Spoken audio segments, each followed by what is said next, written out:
Chapter 6. The man woke early, the sound of his roommate in the lab startling him out of sleep against his will.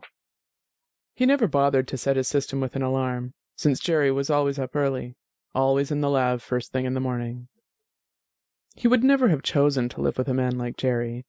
There was nothing wrong with him, but they had nothing in common, nothing to talk about.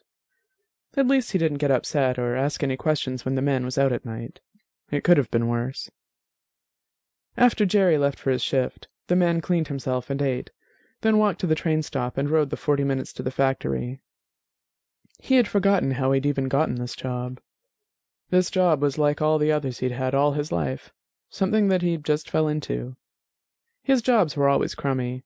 He had no formal training, and wasn't burly enough to get work as a roughneck or laborer in the physical world. This one wasn't that bad. The work was easy, his apartment was fine, and even his roommate was tolerable. He'd had worse, certainly. The man sat at his workstation, running tests on the new equipment. He was just putting each device in the machine, pressing a button, and checking the readouts. It wasn't a real test, not like if he put the tiny metallic tube up to his face and thumbed it on. He guessed someone else got to do that, someone who didn't work in this dark basement for a tiny shared apartment and just enough for food. He wouldn't have minded that job.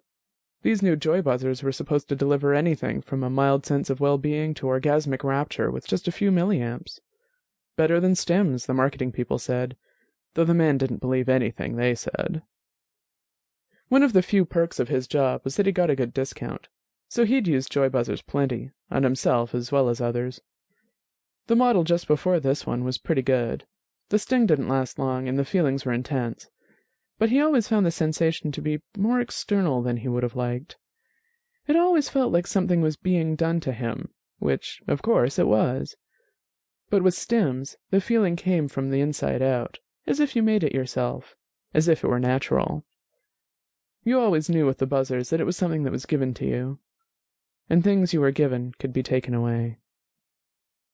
He often thought about things like this while he performed his tests. He was really just a button masher. He often wondered why they even bothered using people for such dull work. He supposed it must just be cheaper to employ him to put the tubes in the testing machine and turn it on than it would be to make a robot. And there were no maintenance costs. When he broke down, he would just be replaced.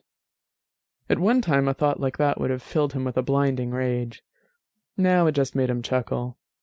It was amazing the things that stop seeming important once you have a purpose to your life. A purpose. That was something he definitely had now. It made him think of the woman from the stim bar.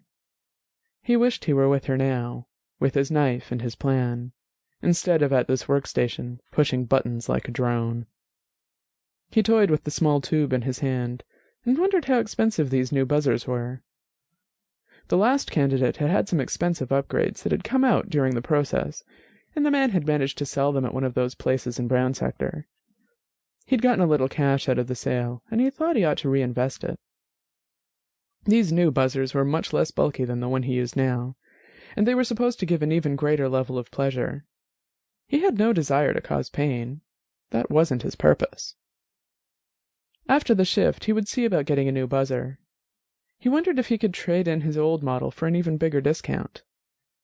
He couldn't count on the candidates having parts worth selling, and even with his discount the buzzers were expensive.